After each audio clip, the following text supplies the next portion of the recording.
Hello, everyone, and welcome to Women of Grace. I'm Janet Williams. Emily Malloy is back to continue our discussion on bridal bouquets and wedding flowers. She'll give us tips and advice on what to consider when selecting a florist, insight onto how to choose our blooms, and the style of bouquet that best suits the bride. Today is part 2 of Forever Blooming, Flowers for a Bride. We are women of grace round the throne of the Lord Most High. And we lift up our praise from the depths of our souls, hear our cry. O Lamb of God, it is our one desire to see your holy face, women of grace. You've discerned that marriage is your vocation. You've met the young man. He's proposed. And now comes the fun and sometimes the challenge of planning the wedding. Here to help with at least one important item on the agenda is Emily Malloy, a floral designer whose work has been published in major magazines. She is the floral design editor for theologyofhome.com and the author of Theology of Home 4, Arranging the Seasons, a beautiful book available for you at EWTN's Religious Catalog, and we invite you to get to their website, EWTNRC.com. And I want to tell you, you want to have this book. It is gorgeous, it is lovely, it's beautiful just to browse through, even better to read. Let's welcome our guest, Emily Malloy. Emily, welcome back. It's so good to have you today. Thank you. It's good to be here. Well, I so enjoyed our program yesterday, and you kind of gave us, I think, a really good insight into flowers and meanings and what it is that we want to be in consideration of when we're selecting flowers for important events, specifically for weddings.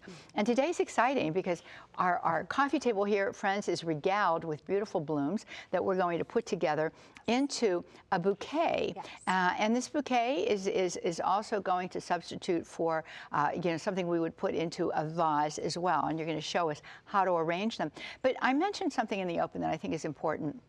When you are planning any kind of an event, you want to be comfortable with the person that you've selected to be responsible for a very important piece or part of this big event that you're having. So when it comes to a florist, what would be the considerations that a bride or a bride's family would want to take into consideration? Well, one thing that is really helpful in our current age is so much is digitized. Everybody has an online presence. So you can go and look and search at their website, see if they have some sort of social media where they've put their work.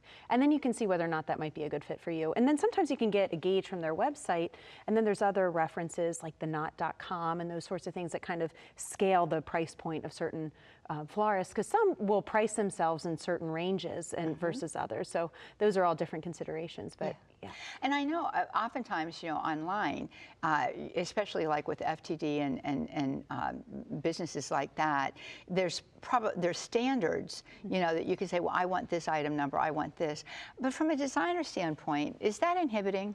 It can be. It really can be. But what, most florists like to try to do is let each flower sort of dictate what's going to happen. And, typically for bridal bouquets, you can really go in several directions, but the two most common, I think, are a more flowy, very loose sort of bouquet, or a very round and more structured bouquet. And really the different determining factor of those can be your greens. Sometimes the loose ones have a lot more greenery to them, and they tend to be on the bigger side too.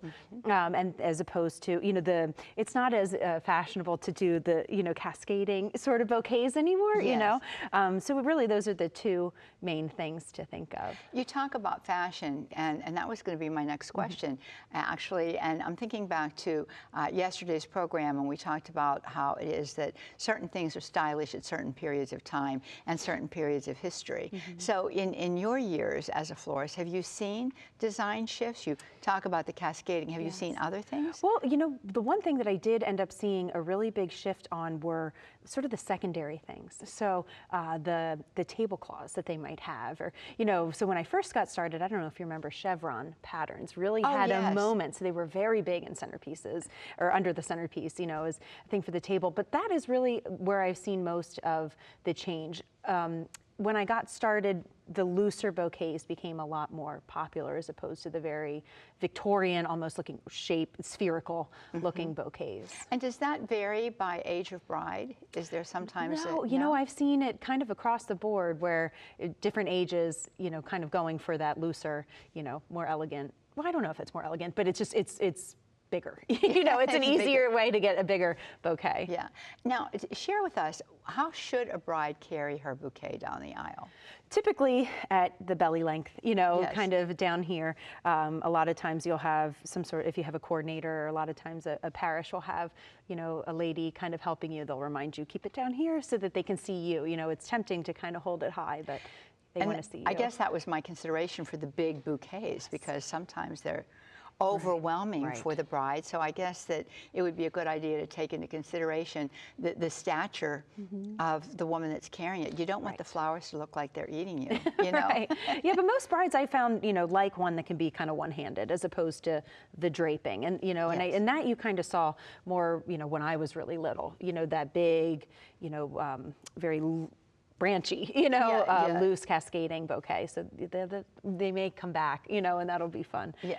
What about flowers? Do you find that there are certain, well, I know that obviously there's times of the year where the flowers can be influenced, but what about just the influence in terms of what is popular at a given point in well, time? it's really interesting to see, you know, flowers started having a moment when I got into the floral design world.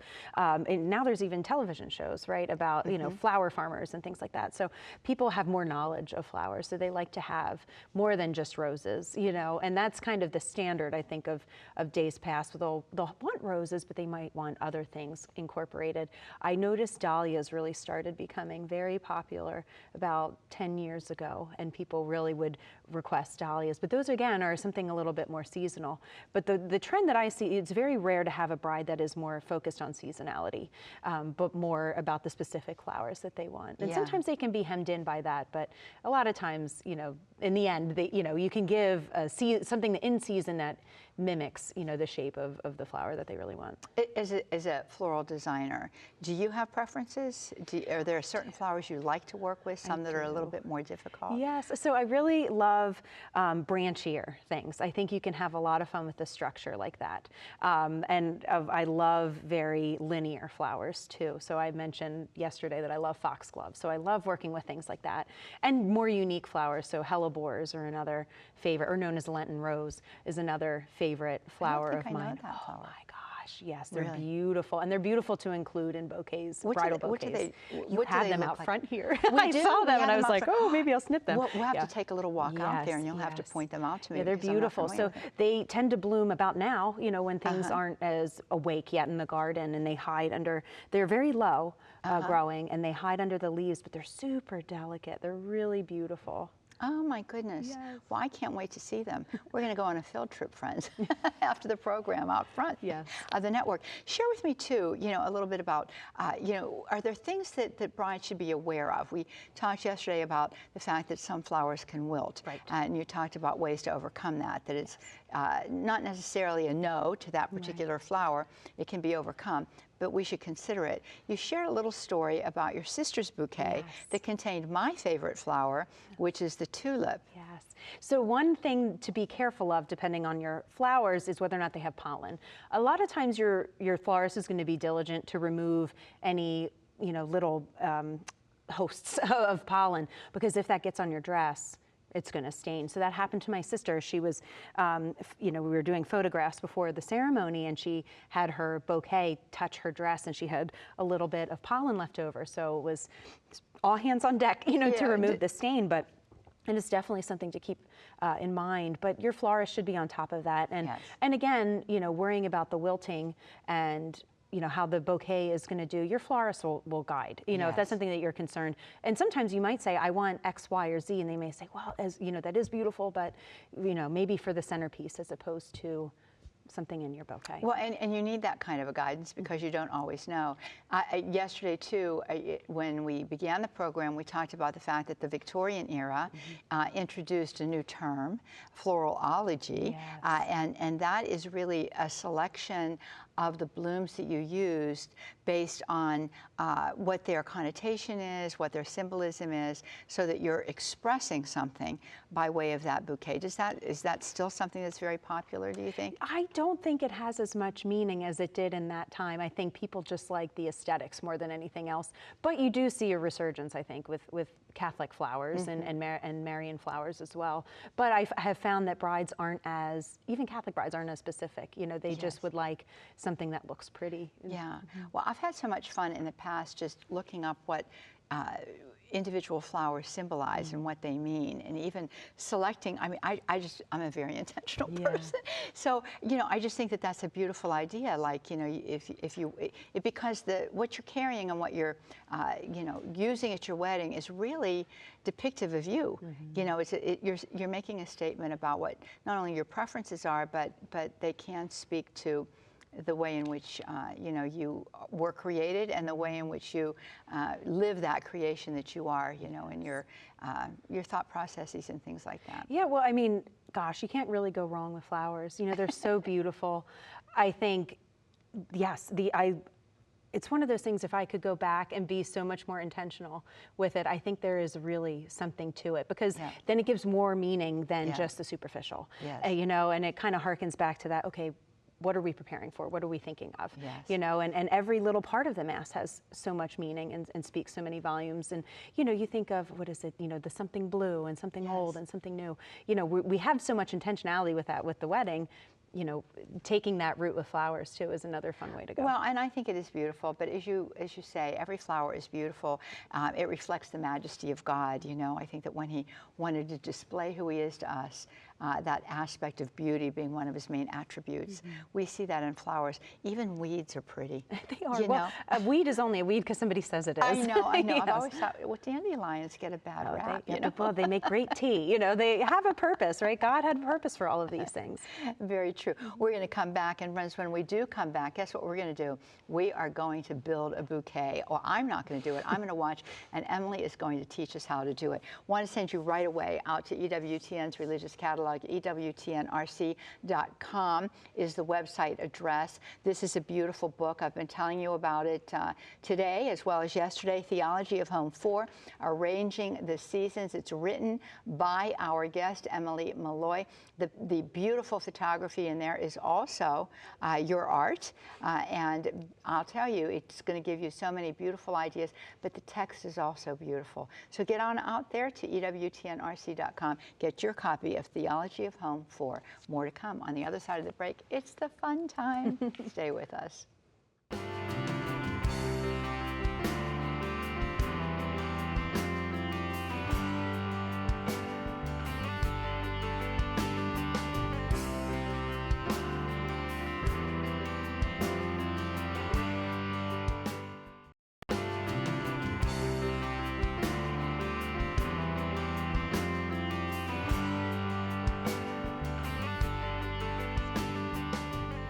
Welcome back, friends. We are visiting with our guest, Emily Malloy, and we're really excited here because we're going to be building a beautiful bouquet. But in addition to that, Emily is going to really teach us how to do it and demonstrate for us different styles of bouquet. And we're going to get started on it immediately because we've got a limited time, and we want to make sure that we get to it. In the meantime, I don't want you to forget about the beautiful book that gives you all of these instructions in it in a lovely way. Theology of Home 4, Arranging the Seasons, EWTNRC.com. Okay, we've got 12 minutes. Yes. But take your time. First of all, I want to, as you're pulling flowers here, I notice we've got some tools of the trade right here. Yeah, so I brought my snips. So these are my favorite. They're very sharp. They're technically like bonsai clippers. And this I find you can use for a lot of different width of stems. So if they're very woody, they'll cut through. If they're delicate, they will work too. Right. So, what's different about bridal bouquets than, say, when you go to a florist and you say, oh, I want to host a skiff, can you give me a bouquet, is the shaping. So a bridal bouquet, it tends to be 360 degrees that you're thinking of. Whereas when you're doing a hand-tied bouquet, you know, you can picture a lot of times it'll have paper behind it and it's all kind of angled this way. Yes. And so that is the primary difference between the two. But if you know how to make a bouquet or a centerpiece, it translates, which is fun. So how do you select? Now we've got an array of flowers Yes. here, right? And we've got some greens here as well. Yes. So how do you make a decision on what you begin with? well, I think there's a lot of different preference. I was taught, and my way to go is a lot of times I like the flowers to do the dictating. Okay. And so I am following their lead. So a lot of times I'll go with like a structural green first. You can think of different shrubs. And I'll go for that, and it has like branches, little branches to it. And then that gives you kind of pockets to put other flowers in. Now for this, these spray roses are a really good start. So you can see well, that one's not a good one. It kind of has like different, like it has its own shape to it. So I am using that to kind of start the process. So the way that I typically like doing bouquets is not necessarily super circular, almost think of it like an oval. Okay. But as you're building it, the stems are going to twirl. So that's the fun thing. And then the goal at the end for every florist, and it can be touch and go, is you want to be able to put it on the table and it'll stand on its own. Oh, you're kidding. No. Okay. So that's kind of the my goal, word. because that tends to be without any support. without any support. Oh, gracious me. So let's see, where do we want to go next? I think I'm going to go with the roses next. Okay. To kind of show the more traditional, less loose type at first. So if you recall, the last time I was here, I was talking about the grouping. So a lot of Yes. times you'll group your flowers in 2s or 3s. Sometimes you can group them in single form too. So you can see I'm kind of finding the holes within here and tucking them in. Now I like having what I arrange mimic the garden. And I just, Okay. you know, and it's called garden style, as opposed to super spherical. And so the benefit of that is you can use more of the flowers, right? You don't have to Okay. rip that off. And, you know, you let the flowers do the talking. So let's see. Fortunately, this time I'm not making as much of a mess of your floor. That's the beauty of doing this versus in a vase. So I might do, let's see. Now, if you Yes. could just tip it towards the camera a little Yes. bit so that they can get a picture of what's happening here.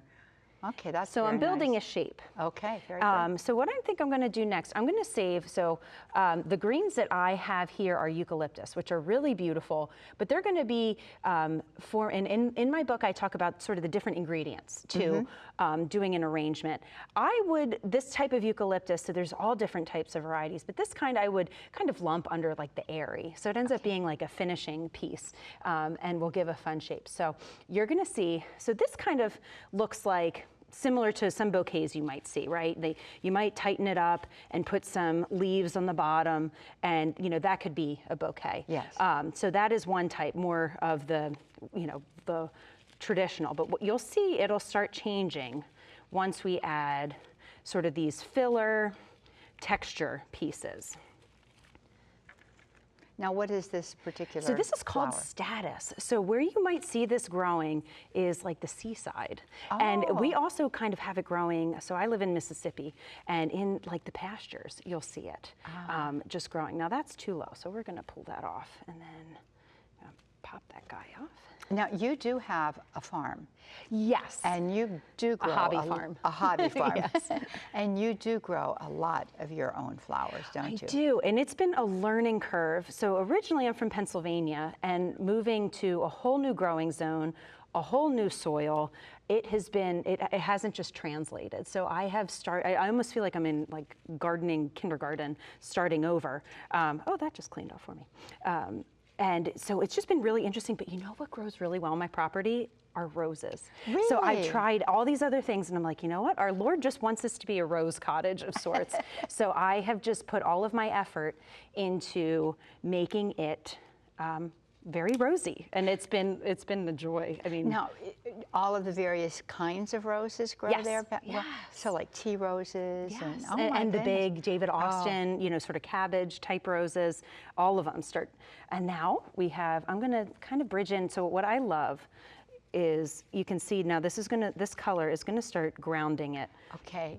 Now an we can't interesting really way. see that color again. Yes. Twist it to the camera. Okay, so it's a purpley, Yes. kind of a magenta. Yes, flower. and so, it's on the, well, it's on the warm side, but it tones down the brightness. Now, we were talking about the trends in flowers, and a lot of brides will go for the softer flowers, softer palettes, but you can see that it can be a lot of fun Oh, to it's go bright. beautiful. So as you can see, it's kind of naturally twisting around. And I was going to ask you about Yes. that because we were talking a little bit about trends that happen.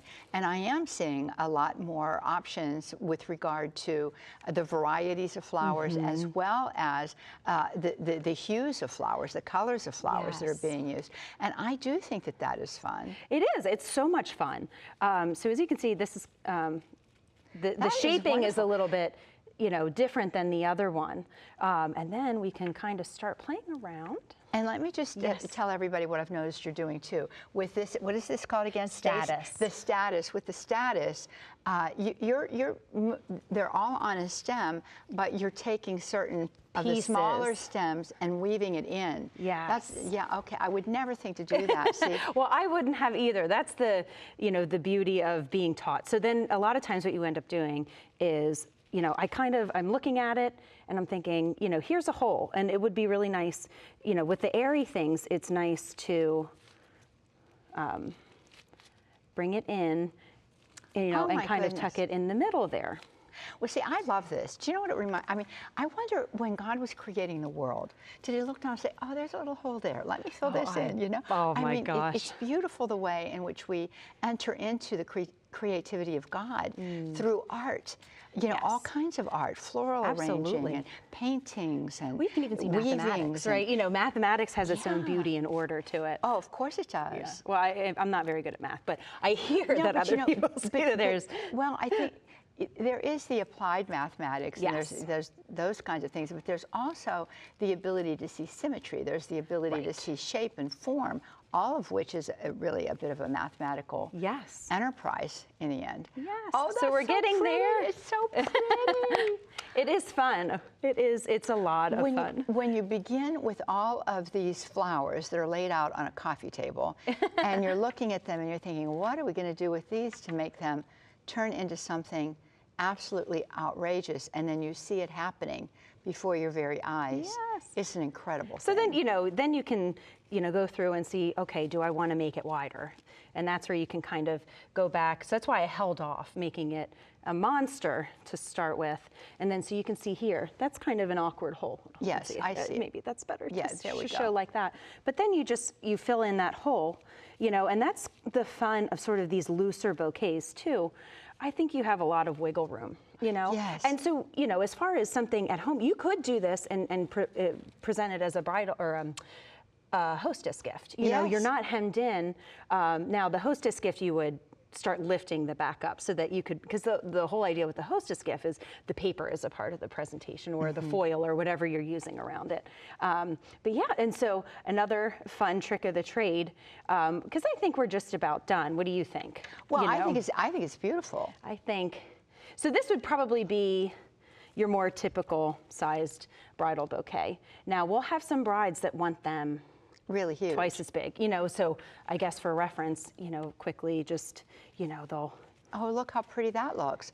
I like the leaning over piece here. Yes. That particular flower gives Yeah, it changes movement, the shape. right? It does. It gives movement. Yeah.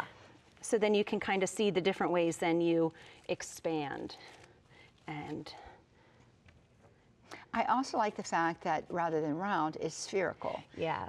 And what I like best about that is it is kind of imitative of the female person. I mean, yes. Yes. Very shapely. Shapely.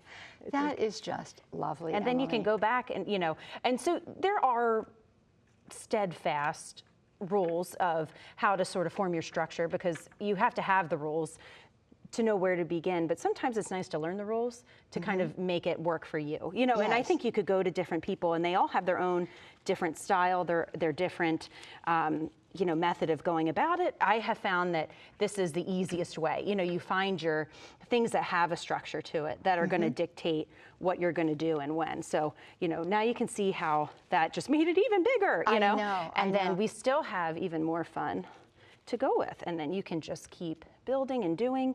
And then what's really fun is when we bind the bouquets, let's see, we're going to do a trio there. So you can see how I'm still trying to have that, because it makes a bigger statement when they're all together as opposed to kind of having it like polka dots, you know? Well, we have 1 minute left. Oh, good, I made it. So 45 seconds. Yes, perfect. And you are going to tie these all together. Yes, so the trick of the trade is we get a rubber band. Let's see, I think this one will hold. And so, let's see, is this the right angle, a good angle? So we would find our hardier stems first. And we take the rubber band. To wrap them. And then you go around. And then, let's see, and then you would bring it back down. Let's see, and then hold it like that. Boom. And then we would go over with tape and then whatever satin or other ribbon you might choose to finish it off. And we got it done just in time, friends, and it is glorious and beautiful. Emily, thank you so much for being with us. Don't forget the book. It's available for you at EWTNRC.com. It's been a joy. Thank you. Thank you so much. God bless all of you. Bye-bye now.